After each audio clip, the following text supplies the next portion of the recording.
Você volta aqui com a gente. Deixa eu começar falando com a Malu sobre esse assunto, porque é uma longa agenda do ministro Alexandre de Moraes, né? Tem o Ministério Público, tem o prefeito do Rio de Janeiro, tem Defensoria Pública, e nesse momento é com quem foi responsável por essa operação. Cláudio Castro não vai sozinho, ele coloca, como a Juliana nos disse, toda a cúpula da Polícia do Rio de Janeiro para dar, acho que a gente até pode fazer explicações, né? Contar ali como é que foi o planejamento, o que teve nessa operação ao ministro Alexandre de Moraes, que passa o dia no Rio. Pois é, Marcelo, e tudo isso acontecendo num momento de bastante polarização política em relação ao significado dessa operação, né, para a população do Rio e do Brasil inteiro, como a gente está vendo, né, está mexendo com o Brasil todo. E eu acho que tem aí, a gente consegue ver uma tensão entre o Supremo e o governo, porque tem um histórico aí, né? Ao longo do tempo a gente tem visto que o governo do estado costuma dizer que não conseguiu entrar nas favelas antes por causa dessa ADPF das favelas, que é uma ação que estabelece regras para que as operações sejam feitas, e por outro lado, integrantes do Supremo vem reagindo publicamente e nos bastidores em relação a essa operação. O ministro Gilmar Mendes dizendo que não foi o Supremo que proibiu ninguém de entrar nas favelas, que só estabeleceu regras, e agora o ministro Alexandre cobrando o óbvio, que se preste contas do que foi feito ali. Inclusive, em tese, foram feitas imagens de toda a ação, né? É necessário que se mostre como essas imagens, o que essas imagens contêm. A gente viu alguma coisa já no final de semana. Vou mostrar já as imagens no Fantástico, né? Acho que é muito importante a gente entender como se opera numa situação dessas, mas eu acho que, primeiro, o papel do Supremo é só esse mesmo, né? Assim, ele tem que mandar verificar, fazer um controle externo das polícias, porque o que a gente está vendo no Brasil é isso.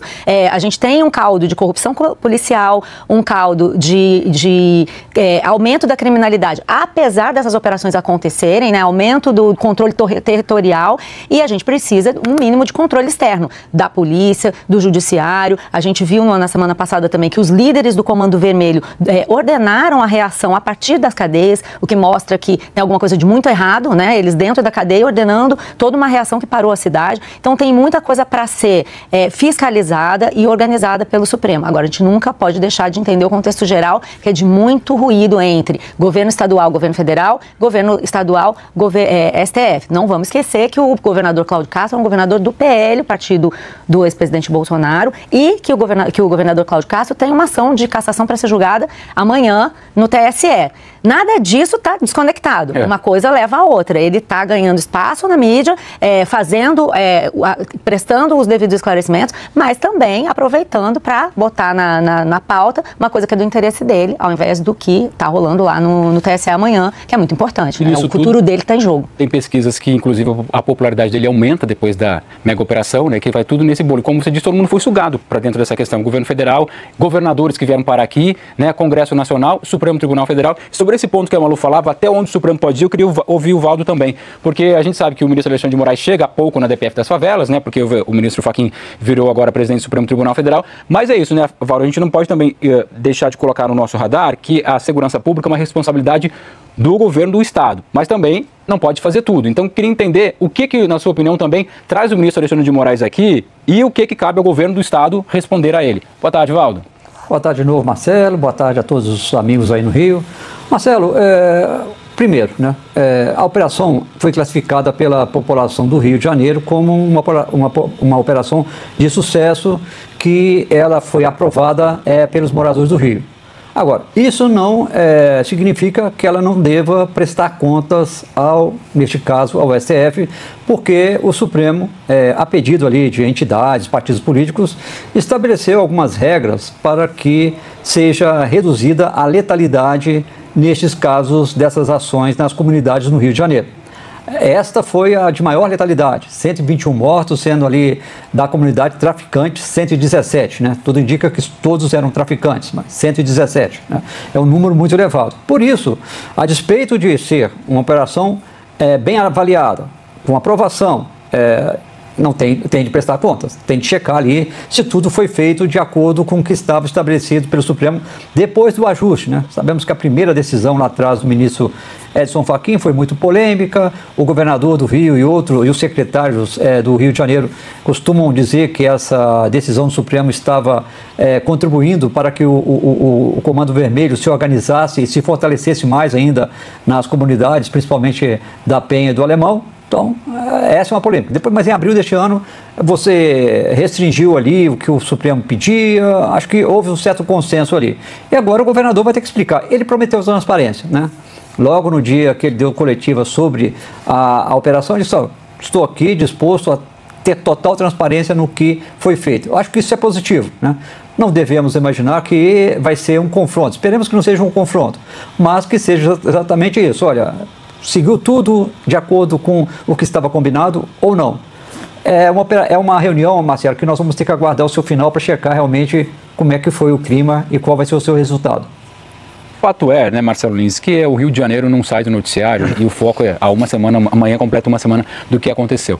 E a gente está vendo ali as autoridades que, por um lado, dão explicações, como o Valdo fala pra gente, por outro lado, cobram explicações, como a própria Defensoria, que tem reclamado, que não está conseguindo acesso ali, que teve que ajudar as famílias na liberação dos corpos. Então, o Rio de Janeiro ainda tem aquele dia de trauma na semana passada. Eu acho que para todos nós aqui que moramos no Rio de Janeiro, a terça-feira foi algo, assim, muito assustador e triste ao mesmo tempo, né? Porque a gente mesmo, distante geograficamente, a 10 quilômetros, 5 quilômetros do local, não tinha como a gente não ter sido afetado por isso. E a cidade está custando, né, ao que aconteceu, a se movimentar, porque assim está muito preso naquela realidade. Daqui a pouco a gente vai mostrar o trecho de uma mãe que fala sobre essa realidade, a gente vai mostrar outras imagens do que aconteceu na terça-feira, porque isso é um retrato do Rio de Janeiro. É um retrato. Boa tarde, Marcelo, aos colegas, assinantes também. E você dizia, né, o Rio parece que meio que congelou um pouco naquele pesadelo da terça-feira, né? Eu estava na Argentina nesses dias. E lá também a atenção que isso atraiu foi gigantesca nos canais de notícia, não paravam de dar informações sobre o que estava acontecendo, com repórteres ao vivo também, e também fazendo o histórico de como chegamos a esse ponto, falando de outras operações, falando da criação do Comando Vermelho, enfim, só para dar noção de como de fato algo acontecendo aqui no Rio de Janeiro chama a atenção da população, mobiliza o país e mobiliza também quem está olhando para a gente de fora. E aí a gente precisa, passada quase uma semana, olhar para trás para o que aconteceu, para entender, para que essa história seja bem escrita realmente. E aí a importância da transparência.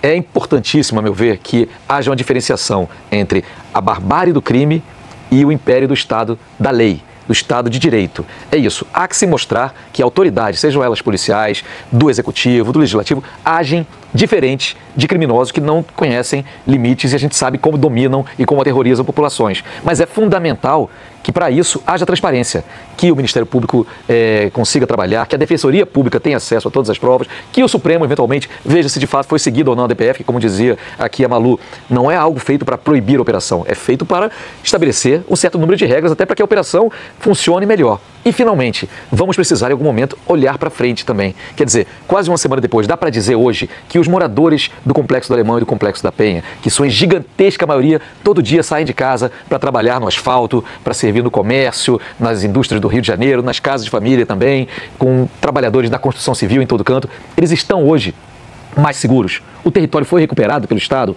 Há isso acontecendo? Ou precisamos ainda trabalhar em cima de um projeto de médio e de longo prazo? São essas questões que precisam ser vistas daqui para frente, mas ainda é o momento do trauma e sim, mais uma vez repito, é importante que haja o primado da lei e que o Estado mostre com toda a transparência como atuou, porque é assim que a gente anda para frente. Quero ouvir o Dapi e o Dani também, para daqui a pouco a gente inclusive mostrar as imagens que o Fantástico traz para a gente ontem das câmeras corporais dos policiais, claro, imagens selecionadas e divulgadas pelo governo do Estado, mas que mostram ali parte do que aconteceu. Vamos lá, Dani, então, depois Dapi, por favor. Pois é, Marcelo, boa tarde para você, boa tarde a todos. Quando a gente vê aquelas imagens que foram divulgadas ontem pelo Fantástico, não tem como não ficar impactado, né, da violência e também de toda a barbárie que Então posso chamar a imagem? E aí você já comenta, claro. Já que você falou especificamente dela. Então roda pra gente, Caruso, as imagens de ontem. Inclusive é um VT da Beth Lucchesi, que ela fala, na primeira frase do VT me chama muita atenção, que ela fala assim, parece que foram cenas tiradas de um filme de guerra. E é exatamente isso, né? Exatamente. Parece que a gente vê um filme de guerra. Então roda pra gente, por favor, Karen.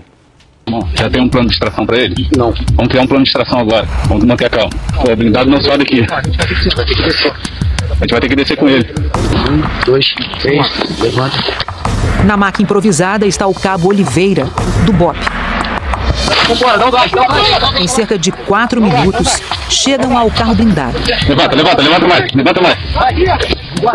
À esquerda, pra esquerda. Os vídeos também registram ataques e contra-ataques que parecem não ter fim. Eles estão aqui, pô. Zona, estão aqui, pô. O policial corre, se abriga atrás de um carro e segue atirando.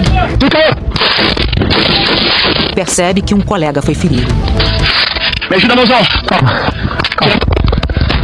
Vai logo aqui, p***. Soltando. Me ajuda, cara. Vai, virilha! Ó, acabei de falar com o Coronel Luciano aí, tá? Blindado tá a caminho, equipe do BOP também junto, tá todo mundo indo aí no resgate de vocês aí. Estamos observando vocês aí, não estão sozinhos não. Enquanto era atendido pelos médicos, mais um momento de tensão. Estão aqui em cima. Estão em cima aqui, ó. Bota essa errada nessa escada aí, ó. Não. Vou mandar localização, nosso cuidado para chegar. Aguenta firme, colega, aguenta firme, hein.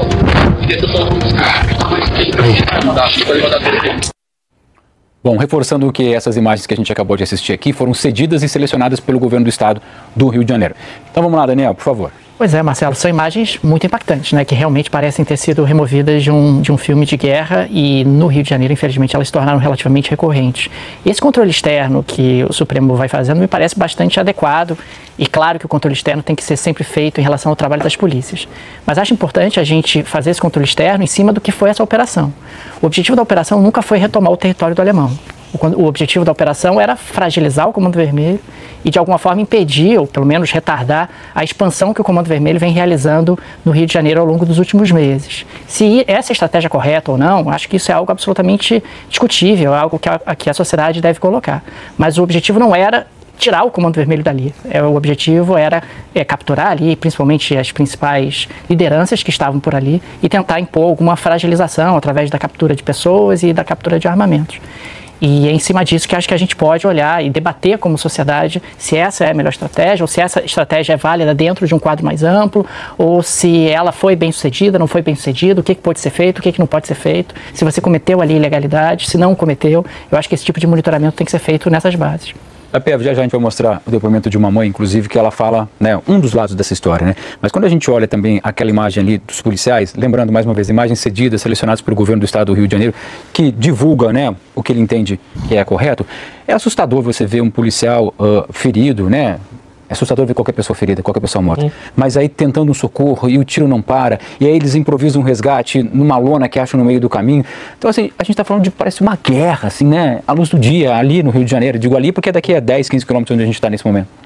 É uma guerra, os uniformes e os armamentos usados são compatíveis com guerra, né? Nunca é demais lembrar, boa tarde aos amigos, aos assinantes, que a polícia brasileira, por conta de uma necessidade de resposta às quadrilhas organizadas, usa arma de cano longo, que atinge longe, tem grande capacidade de perfuração. Isso não é a praxe nas políticas nos países mais pacíficos, mais dominados, né? Isso inflige ferimentos, às vezes a inocentes, né? Às vezes aos policiais, que também estão recebendo. A gente viu os fuzis apreendidos ali. E na semana passada, quando houve uma coletiva de imprensa pelas autoridades policiais aqui do estado, eu chamei a atenção porque quando o comandante da PM mostra a operação no mapa, o que a gente viu ali é a reprodução de uma ordem de batalha. A tropa veio por aqui, a tropa aqui era outra. Você vê isso em livros de guerra, de história, né? Ver isso no coração da sua cidade, no meio do Rio de Janeiro, é sempre muito chocante, mesmo para quem sabe dessa realidade. Esses policiais estão lá se colocando entre a criminalidade e a população, e nesse aspecto eles conseguiram levar o combate para o lugar onde eles queriam, que era a mata. Evitou-se o tiroteio dentro da comunidade, perto das casas. Eles explicaram isso e, de fato, isso aconteceu. Agora, tem algo que tem que ser pensado na medida em que as armas não podem chegar lá. O Daniel falava no objetivo de fragilizar aquela parte da facção. Estimava-se que aquela parte ali do complexo fosse defendido, a expressão que se usa é essa, por 500 fuzis. 20% deles foi retomado. Não é 80, mas 20 ainda é um dado importante, né? Armas de grosso calibre, de variadas procedências e frequentemente montadas de várias partes, né? O Jornal Globo fez uma reportagem falando em fuzis fantasmas. Então tem um problema aqui. E tem um outro aspecto que você mencionou assim que me passou a palavra, e a gente vai ver depoimento, que é o seguinte: tem esse horror do tiroteio, o horror das mortes de parte a parte, e tem a tragédia das mães, dos pais, das irmãs que perderam seus entes queridos para o tráfico. Eu ouvi mais de uma vez de pessoas diferentes, assim, é a segunda vez que eu perdi fulano. A primeira foi quando entrou para o tráfico. Um avô fala isso, né, para o Jornal Globo na semana passada. Entrou para o tráfico, a segunda hoje, quando eu sei que ele morreu. Mas tem essa desgraça, porque machuca a vida dessas comunidades, não só as pessoas que não têm nada a ver com isso, mas também aqueles que são circunstancialmente parentes de quem pegou esse caminho errado. Então essa é uma dimensão da tragédia que tem que se pensar também. Né? A gente vai falar mais adiante de pesquisa Quest sobre aprovação, etc. Isso é um dado que tem que ser levado em consideração, esse outro aspecto da tragédia. E um outro aspecto que, inclusive, o ministro Alexandre de Moraes tem reunião hoje com a Defensoria Pública, né, que diz que está tendo dificuldade para ter acesso a essas imagens. Tem um ponto que o governo do estado fala, mas algumas baterias acabaram desligando depois de 12 horas, porque descarregaram e imagens se perderam. Aí há quem possa dizer, né, mas não pode colocar uma outra bateria, mas aí você está tomando tiro de fuzil, dando tiro de fuzil. Você vai trocar a bateria ou você vai, né, num confronto? Então, assim, há muitos pontos a serem explicados ainda e a gente vai justamente cobrando aqui essas explicações. Já que o Dapi falou sobre famílias, então a gente vai te mostrar agora o que tem por trás de cada morto, cada ferido, tem uma família, tem um luto. A gente separou aqui um trecho de um relato de uma mãe sobre o drama de ver o filho envolvido com o tráfico. Ela falou ontem um fantástico.